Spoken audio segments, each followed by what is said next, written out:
This is a civil defense message for Thursday, June 7th at 12 noon.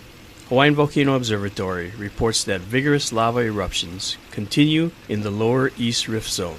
Fissure 8 is very active and producing a large channelized flow that has filled in Kapoho Bay.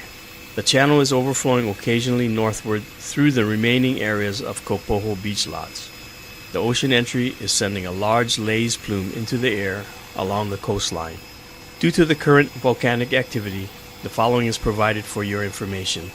The mandatory evacuation order continues for Leilani Estates, Pomaikai Street, and to the east. The curfew has been lifted west of Pomaikai. Access is for residents with official credentials only. If you have been displaced, please fill out a universal intake form at the Recovery Information and Assistance Center at the Pahoa Community Center, Monday through Friday, 9 a.m. to 3 p.m. This allows you to register as a disaster survivor so you can apply to receive assistance. A community meeting on volcanic ash and fog will be held tonight, Thursday, June 7th, in Volcano at the Cooper Center at 7 in the evening. We are on watch 24 hours a day for your safety. This is your Hawaii County Civil Defense Agency.